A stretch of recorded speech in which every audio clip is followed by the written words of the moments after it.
365 દિવસ ભગવાનમાં ડૂબીને જીવવા માટે ભગવાન શ્રી સ્વામિનારાયણે અદભુત શિક્ષાપત્રી આપી અને શિક્ષાપત્રીમાં અદભુત વાત કરતા એમ કીધું કે સત્સંગ અને ભક્તિ વિના તો વિદ્વાન પણ અધોગતિને કે સત્સંગની આવી અદભુતતા મળી છે. સત્સંગના માધ્યમથી આપણને ભક્તિ કરવાની સુખ મળે છે.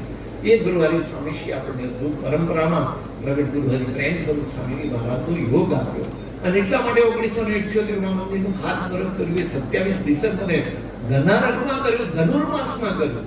કોઈ મંદિરનું ખાતમુહૂર્ત 16 ડિસેમ્બર થી 14 જાન્યુઆરીમાં કોઈ શુભ કામ ના કરે. સ્વામીજીએ મંદિરનું ખાતમુહૂર્ત એ દિવસે કર્યું અને એમ કીધું કે 27 ડિસેમ્બર એટલે ભગવાન સ્વામિનારાયણ આજે પ્રેમ સ્વરૂપ સ્વામી જેવા સાધુને આ ધરતી પર લઈ આવ્યા છે એટલે ગ્રહોની ગતિઓ સાનુકૂળ થઈ જાય. આજે મુહૂર્ત જોવાની જરૂર નહીં.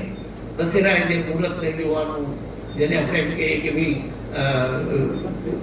વસંત પંચમી હોય તો આપણે એમ કહીએ કે અખાત્રી હોય તો મુહૂર્ત નહીં જોવાનું, વળજોયું મુહૂર્ત. સ્વામીજી કે આજે પ્રેમ સ્વરૂપ સ્વામીજીને ભગવાન આ દિવસે ધરતી ભાઈ કેવા સાધુ છે તો કે એના ભાવથી દર્શન કરીને તો સાક્ષાત ભગવાનના દર્શનનું પુણ્ય પણ પ્રાપ્ત થાય. આપણે એના થોડે